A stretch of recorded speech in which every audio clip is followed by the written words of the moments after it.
In my time, and I'll just go 34 years, I've never seen a point guard better. And when people talk about, who's going to be the number one pick in the NBA draft or who's the best player in the conference, I mean, just for a perspective, and I think our conference is great, he averages 25 points a game. I'll just start right there. He shoots 40% from the 3-point line. He leads our league in assists.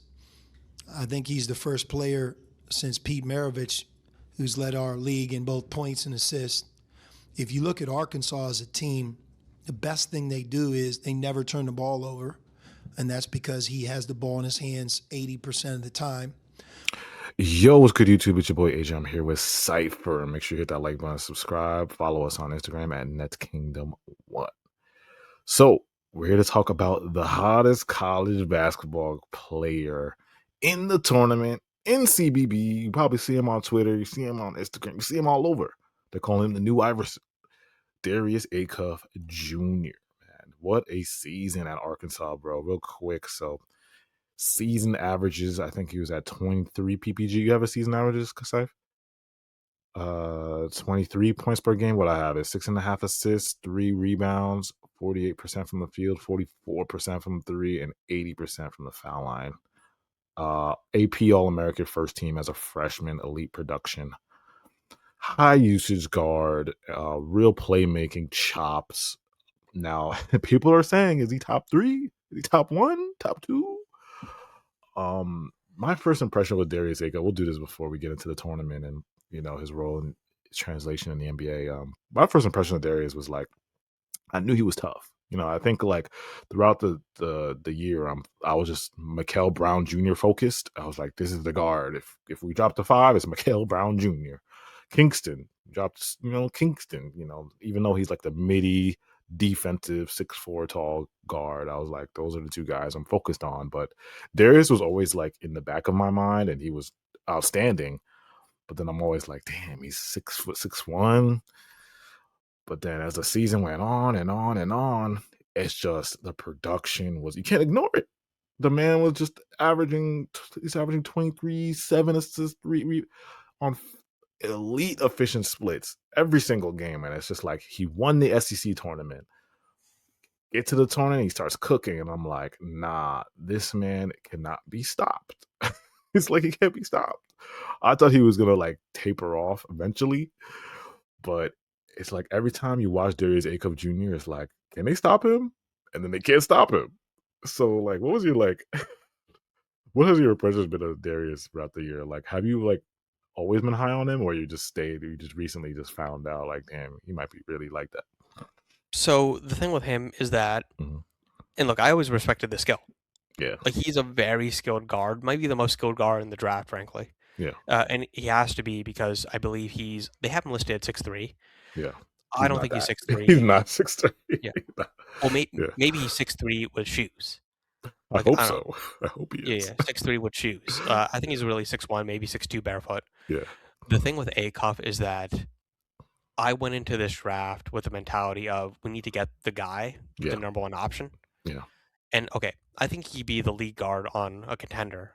yeah. I believe in that. Like I think he'd be like the Kyrie, like the Dame Lillard, that archetypal player, and that's like an elite second option player. Mhm. And I don't know, I'm trying to think. Like if the Nets had like maybe the 5th or 6th pick, I would probably draft him. Mm. Not as the best player on the team. I think we would have because look if we're drafting 5 or 6, we're not getting the best player. No, we're not. We're not getting the Wilson, the Boozer, the Peterson, Mhm. the DeBansta. So I think it would be better to get at that point to get a guy that's a bona fide like second option Mhm. instead of a guy that's like a worse player but is a little bit more likely to be a first option. Yeah, Uh, Specifically, I'm thinking like maybe Mikael Brown. yeah. Like I think Mikael Brown because he's bigger. Like I think Mhm. he has a better chance of being like a better lead option than him. Yeah, First option. The problem is I don't think with Brown is that he's just not as good as Acuff. Like yeah, skill wise, like Acuff is he is amazing. yeah. Like his scoring ability, like he's an elite 3-point shooter, like both on and off the ball. He knows how to work off screens and be like a bit of a movement shooter. So I'm not worried about this whole whether or not he can play off ball. I think he could do it. Oh Like yeah, I he can think he do it. has that. Yeah, he's got that Kyrie skill. Like he can play on ball, he can play off ball. He's not really doing it much at Arkansas because they need him to be their first option. With Acuff, it's really just the defense. Yeah, The size, his lateral quickness, his screen navigation, they're all pretty bad. Now, I don't think because look, the argument right now is his defense is so bad that his offense doesn't matter. yeah, That's not true. And look, I haven't really looked at his net rating stuff in college, but I'm pretty sure he is a positive. yeah, Like he is a positive most of the time. His offense outweighs his defense, and I believe it will outweigh his defense in the NBA too. Uh, it is a concern because we're seeing like smaller guards get like phased out, we just watched and Cam Thomas get waived. yeah, Yeah. the defense is such a problem. Mhm. Mismatch hunting is like a huge thing. Like that's basically like what most teams do in the NBA. Yeah. Like the Nuggets, like they basically like, hey, let's get Jokic mismatches. The Lakers, let's get Luka mismatches. It's basically that's the name of the game in the NBA, and he is a huge weakness in that regard. Because when he plays, Arkansas has him basically like hiding in the corner, Yeah. just trying not to get him in the actions. And then when he is in the actions, they're trying to help hard, like really like mitigate his defensive problems. Yeah. And I think with Darius, it's like the lead. Okay, in the NBA, it's like everybody's scared of the small guard now, like because that's not like we were talking before. The Iverson comp or the Marbury, like pros are calling him Marbury Iverson, like that type of player in that era. Like you said, it was more hedge and recover. It wasn't as much switching in the NBA, so that hedge and recover. Basically, that means Darius would, if he was back in 2000s, the early 2000s, he would be on somebody of the weak link. He would be on somebody as probably his height, a little bit taller, a small guard. Usually, like he wouldn't be switched onto like a Wemby or like a 6'8", 6'9" guy. He would hedge, recover, and stay on his 6'3" point guard or 6'5" point guard, whatever you have it. But in this NBA, the switching is where everything is. It's just every single team does it. It's just part of the NBA now. So as a lead guard, bro, he's so flawless offensively, but the defense is what scares me. And I think it's not like, because people compare like about Jalen Brunson, right? Because people are gonna be like, well, the Knicks did it. With Jalen Brunson, they built around Darius Acuff. So why can't other team do it? So what's your like what's your like answer to that? If people are saying like, oh, Brunson, they built around Brunson. Well, okay, with Brunson, Mhm. is Brunson good enough to be like the best player on a championship team? In my opinion, I don't think so. But Well, he here's the thing. he in his in their defense, they're gonna say we're biased, but he did bring the Knicks to ECF, so it's like that's you got to give him some credit for that. Well, so did Trey Young. That's a good point. Here, yeah, and we don't, because here's the thing too. And Mhm. Young is starting to get phased out. Like you're Mhm. seeing the problems with Brunson. Like the only reason why, and Brunson is an amazing player. Yeah. I'm not knocking him. Like he would. Okay, if Brunson was like a second option, he would be truly elite. Mhm. And he's amazing as a first option. Like he's a top 10 player in the NBA. You could still be a top 10 player in the league at that size. The problem is, and look, there's a chance the Knicks can make it to the finals Mhm. too. In order for them to win the championship, okay, first off, the East is like really weak right now. Yeah, it is. Multiple guys like Tatum towards Achilles, Halliburton towards Achilles, uh, Cade collapsed lung. Cade collapsed lung. Mhm. It's like, dude, the East is as weak as it could ever be. Mhm. And so if they do make the finals, they're probably going to lose to whoever they face in the finals. Mhm. And if they do win, it's because maybe somebody got hurt, like Yeah. Wembanyama got hurt or SGA got hurt. So sure, like Acuff could be the best player on a championship team if the East is still weak, and then maybe guys get hurt. Uh, it There's a just certain yeah, circumstances you could be the number one. yeah. Well, here's Oh the my thing: like, god, there bro. are guys that could be number one best players on championship teams Yeah. if they get like incredibly like comically lucky. Yeah. Like I don't want to like mitigate NBA championships because every championship counts. But I don't know, I'm trying to think. I don't know what's a run where a team made the finals. With a small guard. or not even a small guard, but just there was like extreme amount of luck in making it to the finals. Oh, you could say the Bucks, the Giannis year, they got lucky. Yes. The Bucks and Okay. Giannis Yeah. year, yeah. Mhm, And I know that like it's gonna ruffle some feathers, and again, we're biased, but mhm, ever since that finals run where they faced like a bunch of injured teams, mhm. that they've never gotten like past the second round Yeah. ever since then. So that's a weird one. Mhm. I'm trying to think. There's got to be There's a couple out there. I think who got lucky? yeah. I feel like if we go out through history, like there's such a bunch. Like, but what we do after this, we're gonna probably find so many. But Yeah, we I get your don't know. point. We It's get your tough, point. but basically, yeah. Yeah. But basically, it's like sure you could think of like really specific circumstances where a player could like win a championship. Yeah. If you got to make that argument, it's like I don't know. But here's the thing too. You can't do that for a lot of players. You can only do that for like top 20 players. Yeah. So in a way, that is a compliment to like Acuff and like Brunson because it's like, hey, they're on the cusp of being like the best player of a championship team, and it's like, hey, if they could get like a little bit lucky in the postseason, then they could be that guy.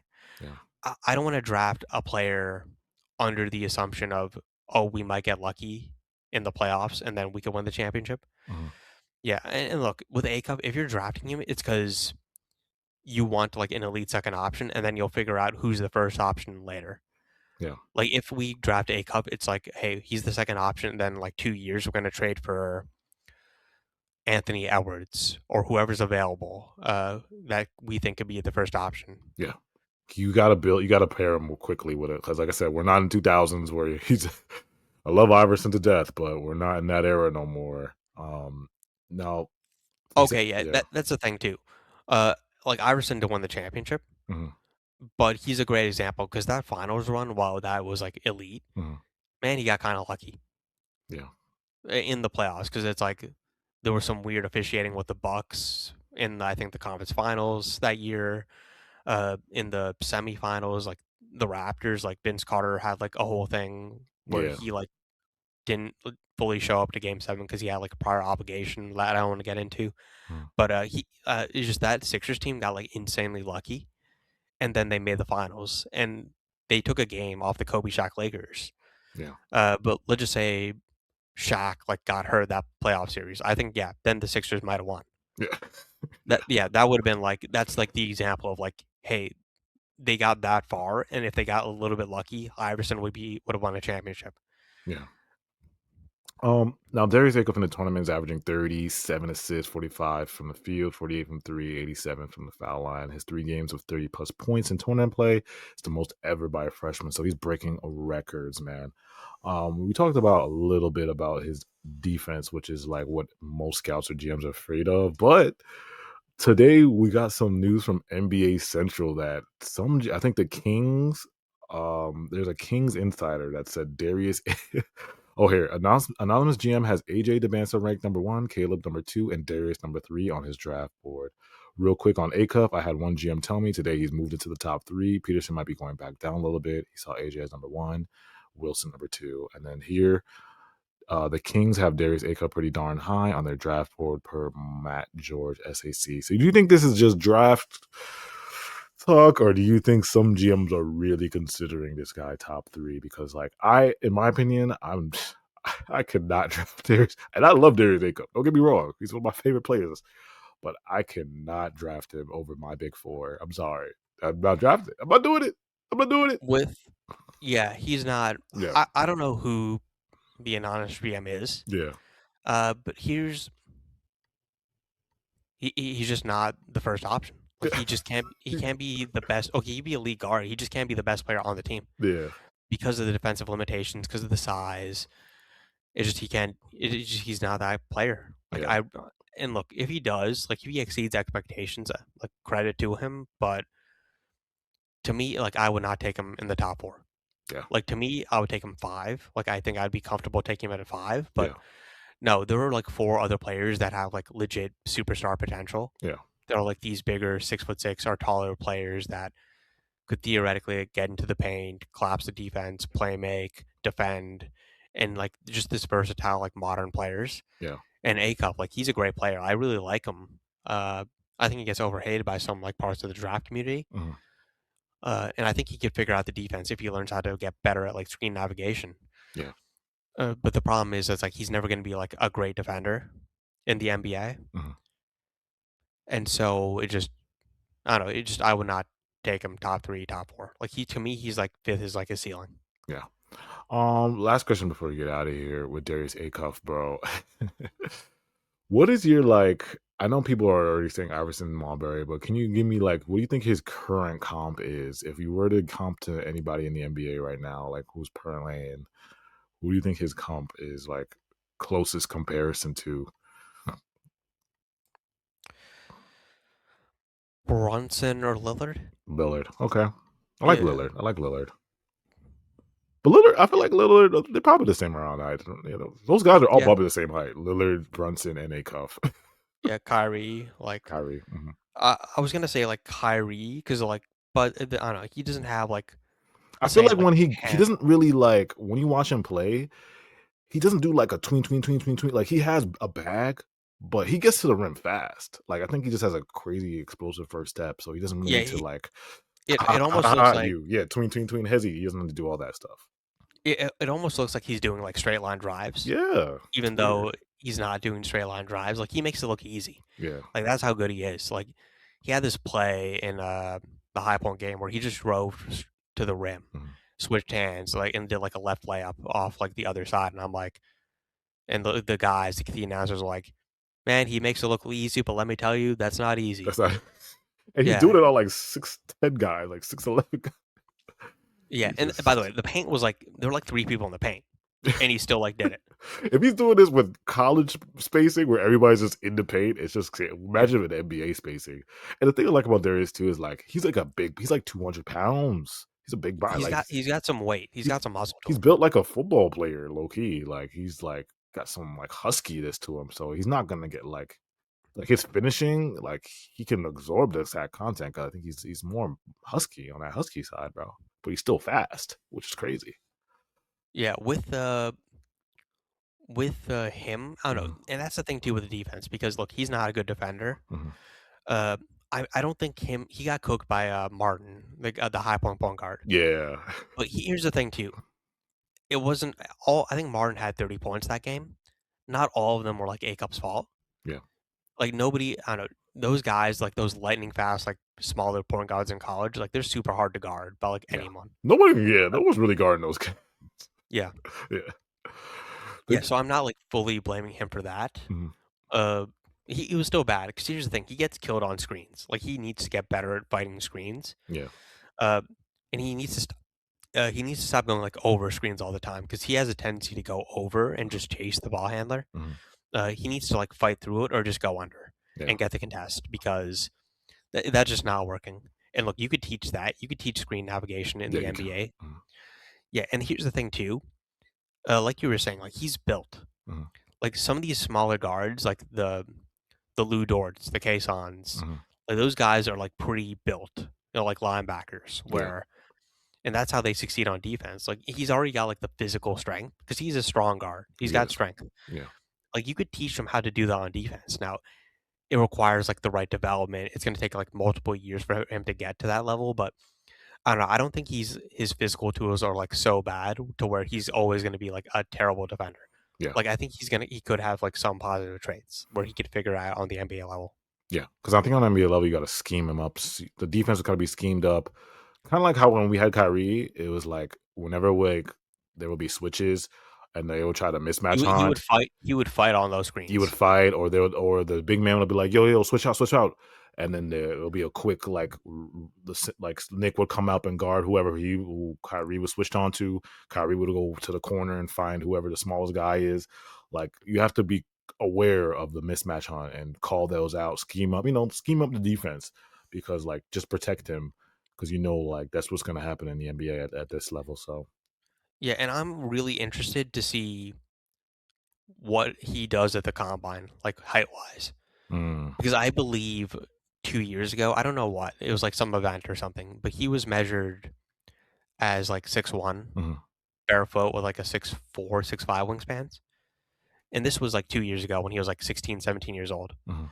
So I'm hoping that he has gotten at least a little taller, like 6'2".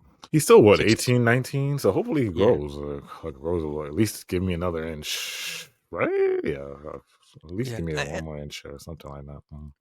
yeah. I'm interested. Look, if he's like 6'2" barefoot and he's like 6'3" with shoes, yeah, that's okay. That's not terrible. 6'3" with It's not shoes is not terrible. terrible. It's small, still small, but it's not Yeah, terrible. yeah. Still small, still a problem. Yeah, But it's like because he, the video I saw with him with Iverson, he just looked like an inch. I know Iverson's like 6 foot, 6'1", something like that. He looked like slightly better taller than Iverson. yeah. So I wouldn't take much of that because that's like Iverson's like older, like his yeah, posture, yeah. your posture goes. So I don't know if Iverson was like fully like Standing up. back Yeah, straight. yeah, Yeah. yeah. Makes sense. Yeah, so let us know about the guy, Darius Acuff Jr., the hottest college player on the market right now. Would you guys draft him? Would you take him top 5? Would you take him top 3? Let us know in the comments. Where would you take Darius Acuff in this draft? Let us know. Hit that like button, subscribe, follow us on Twitter. All our Twitter's scrolling at the bottom. Nets Kingdom 1 is the Instagram. Appreciate you guys so much, and we'll be back.